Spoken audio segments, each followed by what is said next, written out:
आजच्या कार्यक्रमाचे आदरणीय अध्यक्ष महोदय, विचारमंचावरील विराजमान असलेले सर्व मान्यवर आणि समता, स्वातंत्र्य, बंधुता व न्यायाच्या पवित्र विचारांवर प्रेम करणारे तमाम बंधू भगिनींनो, आज आपण एका महान व्यक्तिमत्वाची आठवण काढण्यासाठी एकत्र आलो आहोत.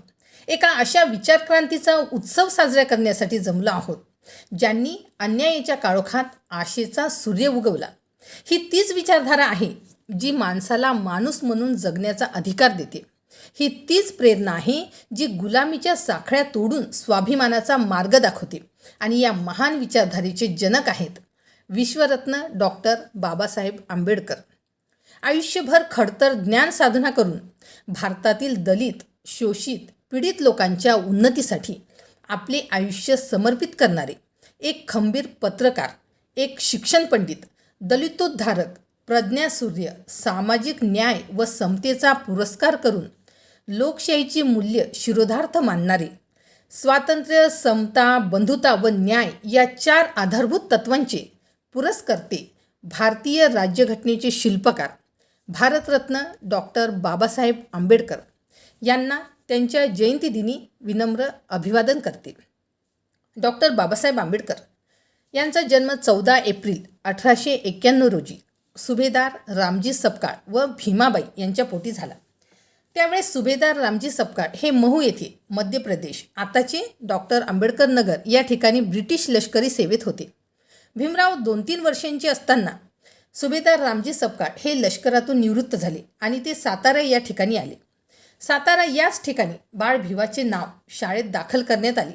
ती तारीख होती 7 नोव्हेंबर 1896. याच ठिकाणी भीमरावांचे वर्ग 1ली ते 4थीपर्यंतचे प्राथमिक शिक्षण झाले. 1896मध्ये भीमराव यांच्या आईचे म्हणजे भीमाबाईंचे निधन झाले.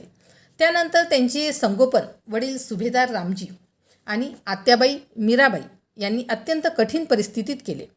सुभेदार रामजी बाबा यांना सेवानिवृत्तीनंतर 50 रुपये महिना मिळत असल्याने आर्थिक परिस्थिती हलाखीची होती. बाळ भिवा शाळेत असताना अस्पृश्यतेचे अनेक चटके त्यांना सहन करावे लागले. वर्गात बसताना एकट्यालाच कोपऱ्यात किंवा वर्गाबाहेर बसावे लागे. वर्गात गुरुजींनी शिकविल्यानंतर मुलांना प्रश्न विचारले जायचे. त्या प्रश्नाचे उत्तर भिवाला यायचे. ते उत्तर देण्यासाठी हात वर करत असत, परंतु शिक्षक त्यांच्याकडे दुर्लक्ष करत. यामुळे बाळ भिवाच्या बालमनावर खूप आघात होत होते. परंतु ते अंतर्मनाचा आवाज ऐकत आणि निश्चय करत की हे सर्व मला बदलायचे आहे. शाळेतील एक प्रसंग सांगते.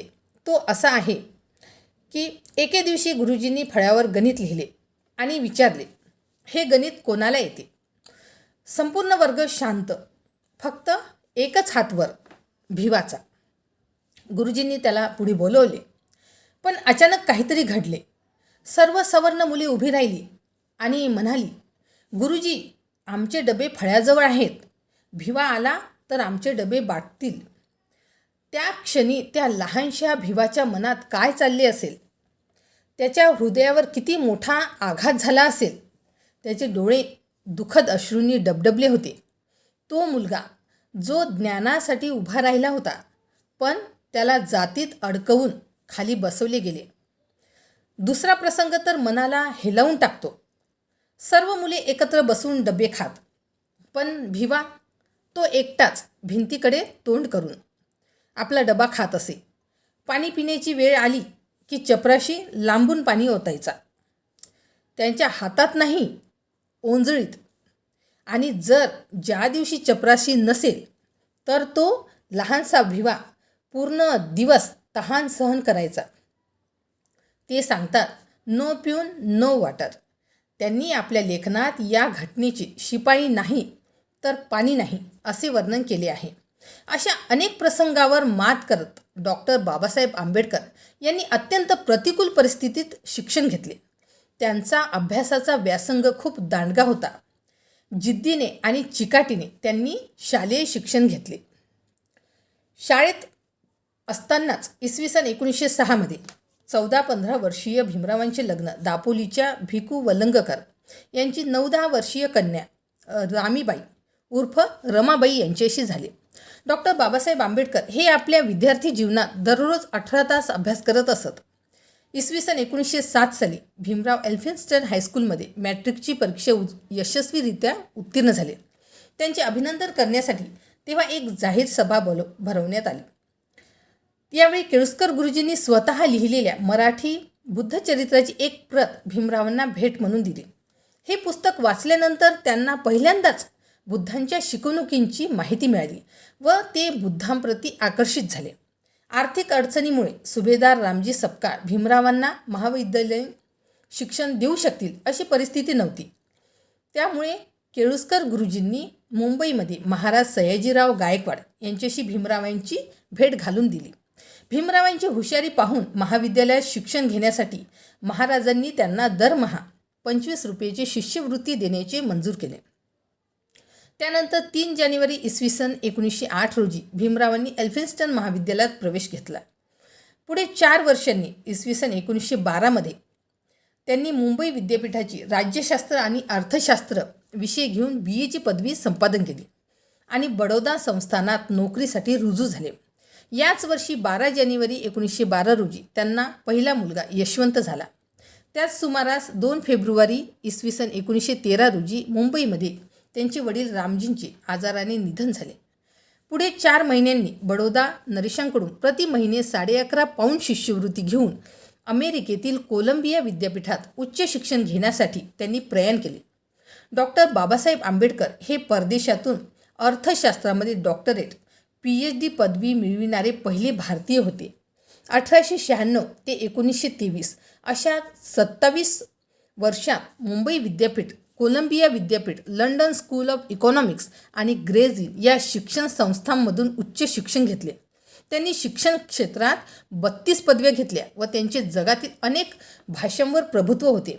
MAच्या पदवीसाठी डॉक्टर बाबासाहेब आंबेडकर यांनी एशियंट इंडियन कॉमर्स, प्राचीन भारतीय व्यापार या विषयावर प्रबंध लिहून तो 15 मे 1915 रोजी कोलंबिया विद्यापीठाला सादर केला. 2 जून 1915 रोजी या प्रबंधाच्या आधारावर त्यांना विद्यापीठाने MAची पदवी प्रदान केली.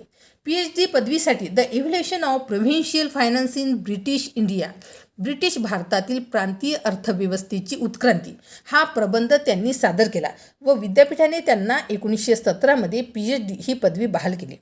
डॉक्टर बाबासाहेब आंबेडकर यांनी provincial decentralisation of imperial finance in British India, British भारतातील साम्राज्यीय अर्थव्यवस्थेचे प्रांतीय विकेंद्रीकरण हा शोध निबंध विद्यापीठाला सादर केल्यावर त्यांना जून 1921 MSc ही पदवी लंडन विद्यापीठाने त्यांना दिली.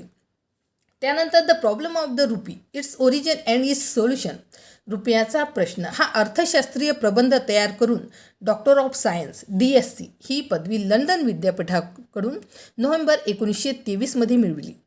Doctor Babasaheb Ambedkar 1922 Gray's Inn येथून बॅरिस्टर ॲट लॉ ही पदवी घेऊन 3 एप्रिल 1923 रोजी मुंबईत परतले.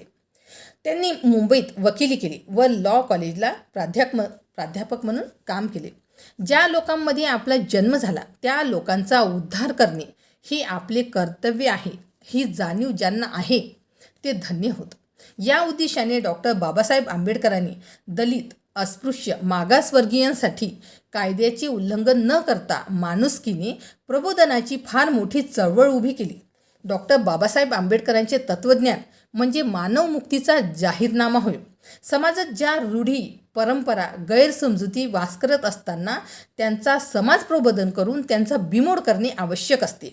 सर्व मानव प्राणी समान आहेत. डॉक्टर बाबासाहेबांना त्यांच्या काळात उच्चवर्णीय समाजाकडून खूप वाईट वागणूक मिळाली होती.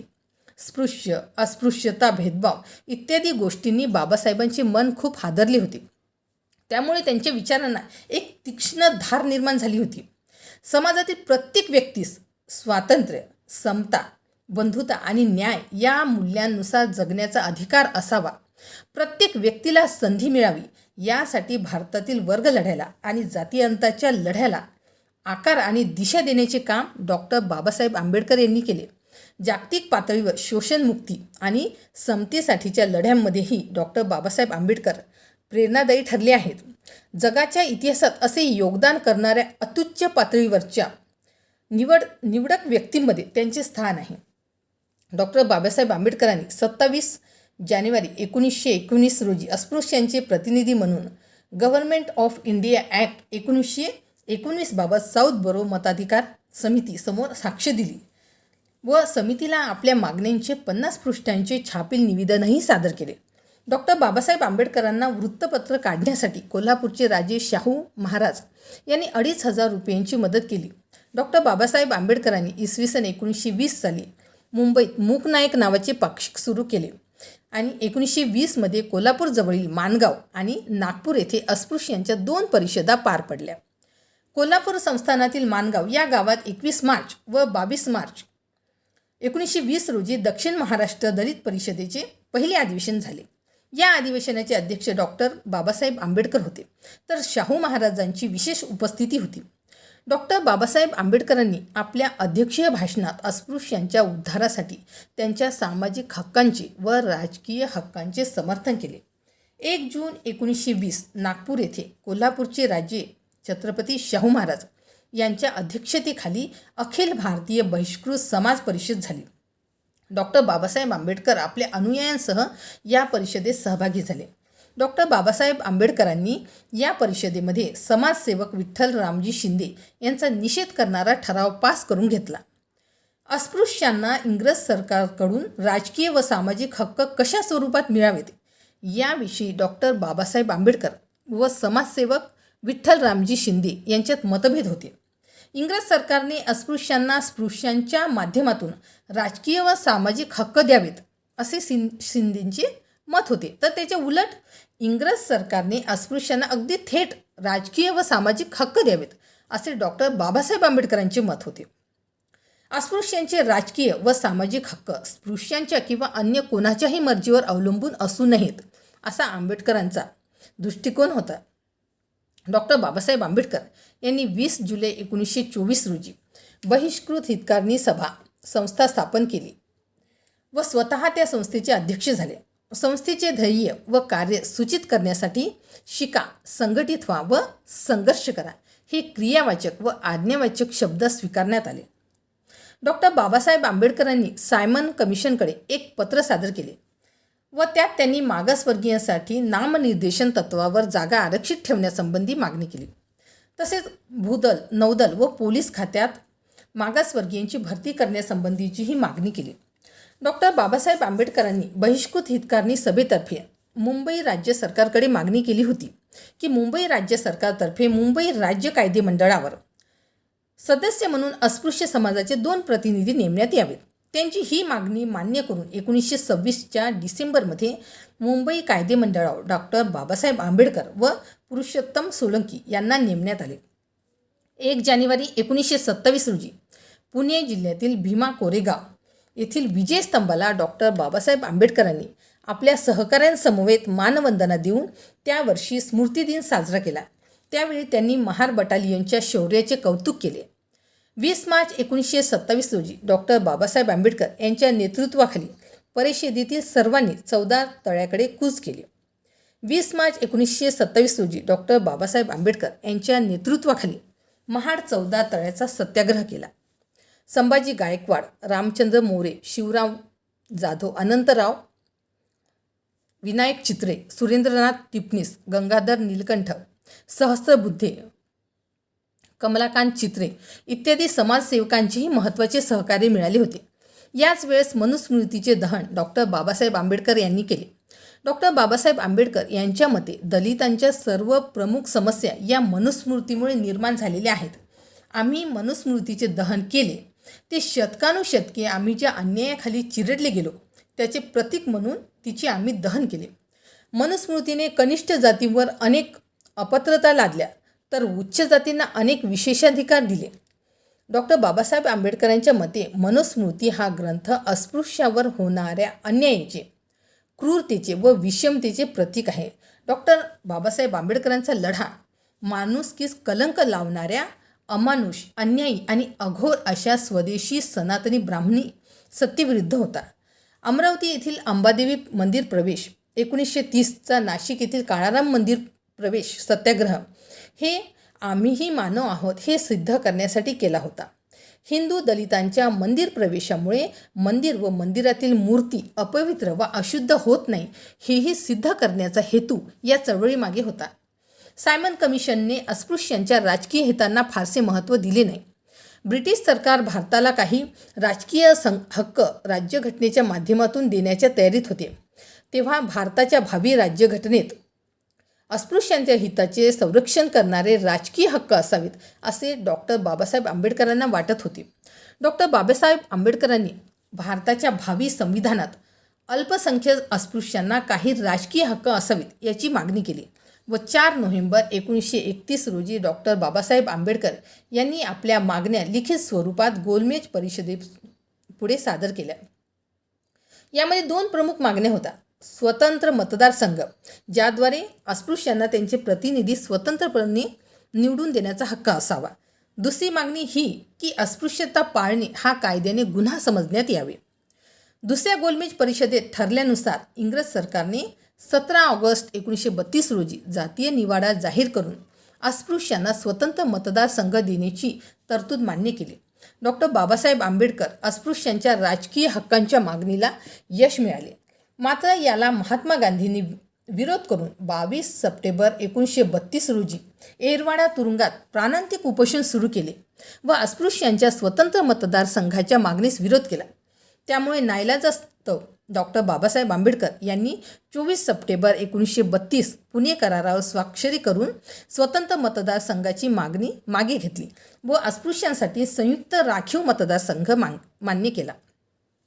गोलमेज परिषदांच्या निमित्ताने डॉक्टर बाबासाहेब आंबेडकरांचे 5 वेळा लंडनला जाणे येणे झाले.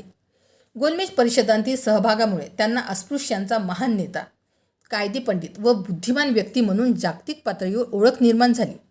कोणत्याही समाजात त्या देशातील सर्वसामान्य जनतेचा जीवनमार्ग हा राजकीय परिस्थितीने घडविलेला असतो. राजकीय सत्ता जनतेच्या आकांक्षांना मूर्त रूप देत असते. अस्पृश्य वर्गांची स्वतंत्र राजकीय ओळख प्रस्थापित करण्यासाठी डॉक्टर बाबासाहेब आंबेडकरांनी इसवी सन 1936 मध्ये स्वतंत्र मजूर पक्षाची स्थापना केली. आपल्या राजकीय पक्षास राष्ट्रीय स्वरूप देण्यासाठी व सर्व अनुसूचित जातींना या पक्षाच्या झेंड्याखाली आणण्यासाठी त्यांनी ऑल इंडिया शेड्यूल कास्ट फेडरेशनची इसवी सन 1942 मध्ये स्थापना केली. इसवी सन 1942 ते 1946 या कालावधीत डॉक्टर बाबासाहेब आंबेडकर ब्रिटिश भारताच्या केंद्रीय मंत्रिमंडळात कॅबिनेट मंत्री होते. त्यांच्याकडे कामगार खाते, ऊर्जा खाते आणि पाटबंधारे खाते होते. कामगार मंत्री, ऊर्जा मंत्री व पाटबंधारे मंत्री म्हणून डॉक्टर बाबासाहेब आंबेडकरांनी केलेले काम आधुनिक भारताच्या उभारणीसाठी महत्त्वाचे ठरले आहे. ऑगस्ट 1947 मध्ये डॉक्टर बाबासाहेब आंबेडकरांची राज्यघटनेचा मसुदा समितीचे अध्यक्ष म्हणून नियुक्ती झाली आणि त्यांच्या अध्यक्षतेखाली तयार झालेली भारताची राज्यघटना 26 जानेवारी 1950 रोजी अंमलात आली. भारतीय राज्यघटनेच्या निर्मितीत मोठे योगदान दिल्यामुळे डॉक्टर बाबासाहेब आंबेडकरांना भारतीय राज्यघटनेचे शिल्पकार म्हणून ओळखले जाते. स्वातंत्र्यप्राप्तीनंतर पंडित जवाहरलाल नेहरूच्या मंत्रिमंडळात डॉक्टर बाबासाहेब आंबेडकरांना भारताचे कायदा व न्यायमंत्री म्हणून नियुक्त करण्यात आले. मात्र त्यांनी संसदेत मांडलेल्या हिंदू कोड बिलास विरोध झाल्याने ते पंडित जवाहरलाल नेहरूच्या मंत्रिमंडळातून राजीनामा देऊन बाहेर पडले. डॉक्टर बाबासाहेब आंबेडकरांनी 2 मुदतींसाठी भारतीय संसदेचे वरिष्ठ सभागृह असलेल्या राज्यसभेत मुंबई राज्याचे प्रतिनिधित्व केले. अस्पृश्यांसह निम्न मध्यवर्गास उच्च शिक्षण देण्यासाठी डॉक्टर बाबासाहेब आंबेडकर स्त्रीमुक्तीचे समर्थक होते. त्यांच्यावर तथागत गौतम बुद्धांच्या शिकवणुकीचा आणि महात्मा ज्योतिबा फुलेंच्या कार्यांचा प्रभाव होता. डॉक्टर बाबासाहेब आंबेडकरांच्या मते बुद्ध हेच स्त्री स्वातंत्र्याचे आद्य पुरस्कर्ते होत. डॉक्टर बाबासाहेब आंबेडकर यांनी 8 जुलै 1945 रोजी पीपल्स एज्युकेशन सोसायटी या शैक्षणिक संस्थेची स्थापना केली. डॉक्टर बाबासाहेब आंबेडकर हे विद्याविभूषित शिक्षणतज्ज्ञ होते. शिक्षण हे वाघिणीचे दूध आहे आणि जो ते प्राशन करेल तो वाघासारखा गुरगुरल्याशिवाय राहणार नाही, असे त्यांनी लिहिलेले आहे. डॉक्टर बाबासाहेब आंबेडकर बुद्धिप्रामाण्यवादी होते. त्यांनी सन 1935च्या आपल्या धर्मांतराच्या घोषणेनंतर 21 वर्ष जगातील विविध प्रमुख धर्मांचा अभ्यास केला. त्यानंतर त्यांचा कल मानवतावादी व विज्ञानवादी धर्म म्हणून बौद्ध धर्माकडे वळला. धर्मांतरापूर्वी मुंबईत 1945मध्ये मुंबई येथे सिद्धार्थ महाविद्यालय स्थापन केले. तसेच औरंगाबाद येथे इसवी सन 1950मध्ये मिलिंद महाविद्यालय सुरू करून त्याच्या परिसरास नागसेनवन असे नाव दिले. त्यांनी मुंबईतील आपल्या निवासस्थानाला राजगृह असे नाव दिले. त्यांनी 14 ऑक्टोबर 1956 नागपूर हा धर्मांतराचे स्थळ व दिवस जाहीर केला. त्या दिवशी अशोक विजयादशमी होती. सम्राट अशोक यांनी बौद्ध धम्माचा याच दिवशी स्वीकार केला होता. श्रीलंकेचे बौद्ध भिक्खू महास्तवीर चंद्रमणी यांचेकडून आंबेडकर व सविता आंबेडकर यांनी त्रिशरण व पंचशील ग्रहण करून धम्मदीक्षा घेतली. त्यानंतर नवदीक्षित बौद्ध डॉक्टर बाबासाहेब आंबेडकरांनी स्वतः आपल्या सुमारे 10 लाख अनुयायांसह त्रिशरण, पंचशील आणि 22 प्रतिज्ञा देऊन बौद्ध धम्माची दीक्षा दिली.